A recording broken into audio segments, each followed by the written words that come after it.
child, childhood memories. I think I used to talk to myself a lot as a child, and I think that's quite a natural thing.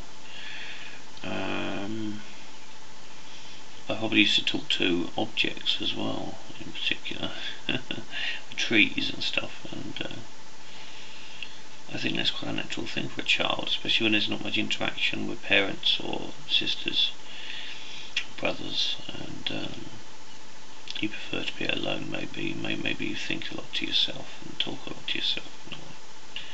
I think that's quite a good thing. I don't think it's a bad thing. As you grow older, obviously you get more interaction, and the world opens up to you. But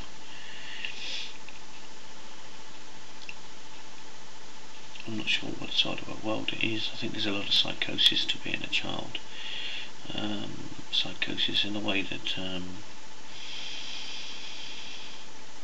in many ways, I'll give you some examples mainly.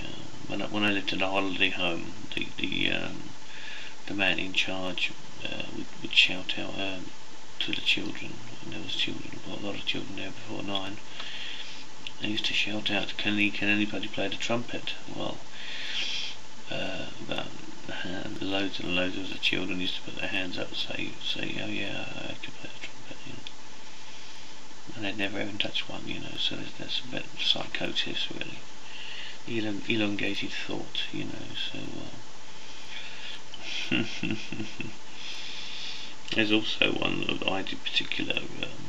I knew about cars and things from my uncle. Had a car, Ford Sinclair, Escort sort of Sinclair, and a very old banger. Well, it was quite new at the time, I suppose.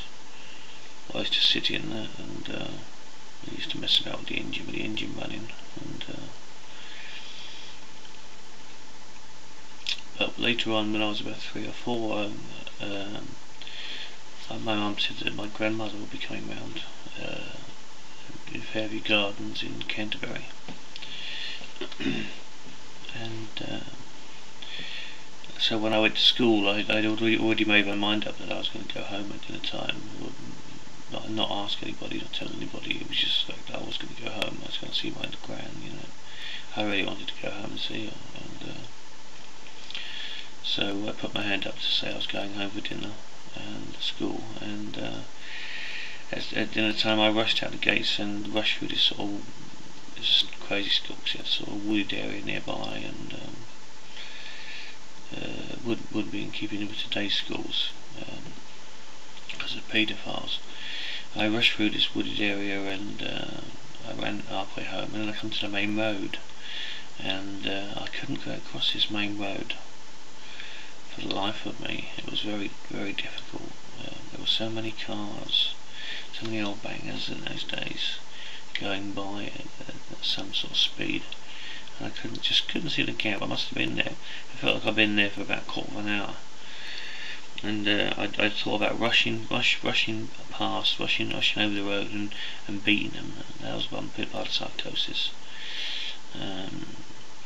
I thought that I'd go in the middle of the road and then hopefully not get knocked over. Well, that was quite half a sensible method, but and I thought that maybe I'd rush in front of a car and it would go through me, you know, and that was total psychosis, thinking that I could run through the car and the car would go through me and I'd get across the road. Well, eventually this guy that was over the other side of the road, Island Road in Surrey, and he come over and helped me across the road. So I don't think my grandmother was there anyway, so but I managed to get home.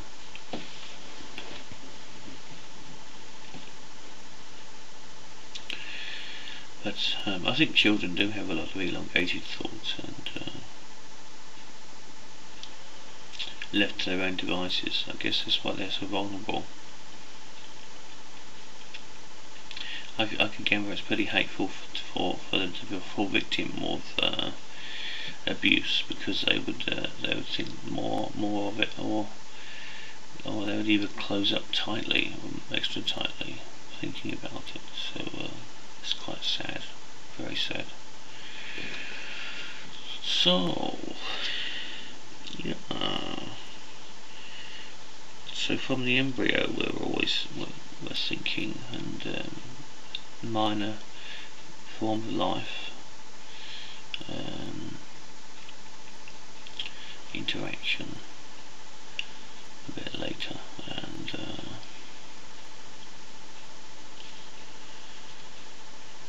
there was a time when I was a child also that my mum used to say to me, don't go to the woods and on my own or whatever, and do not go over the woods. Somebody's going to get hold of you.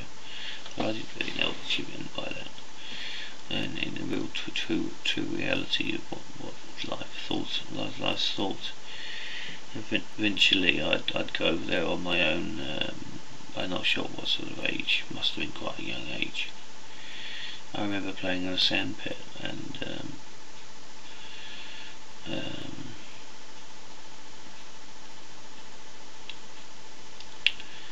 one day I suddenly thought to myself, what would happen if somebody come along and did something, you know? So I thought, well, I'd do this and do that, and then I thought, no, I wouldn't.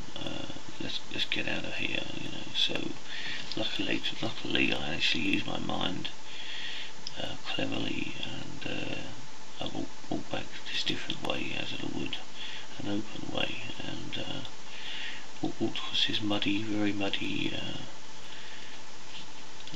highway, about a few hundred yards or more, and covered in mud, and I went home. But if I had kept on going there, there's a good possibility that I may have been abused or something. So it's, I don't think children always think about what their parents say.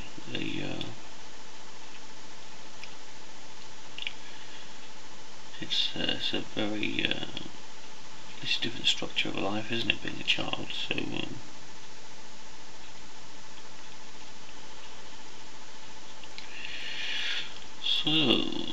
some parts of my childhood I can remember well, and I was lucky I had a sister to talk to sometimes. We used to share a bed in the evening at a young age, talk about witches and windows, and sometimes, and I don't know what else we used to talk about. I can't remember now, but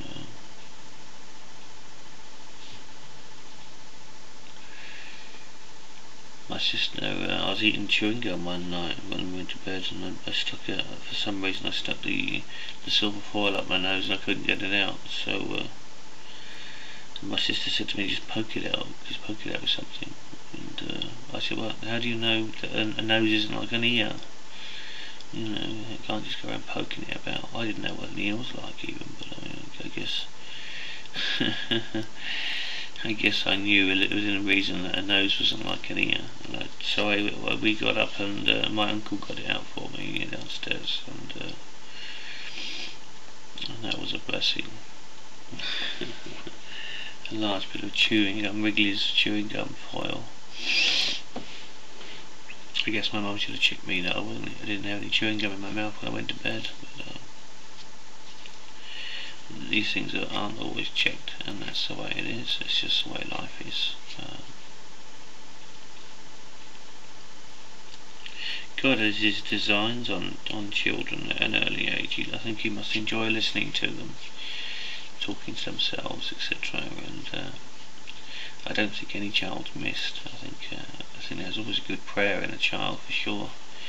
I'm sure Jesus or God will be watching any time, every time, anytime and every time. At least, well, I'm sure he'll be watching. It's mankind that can be cruel, but I must respect him for that purpose.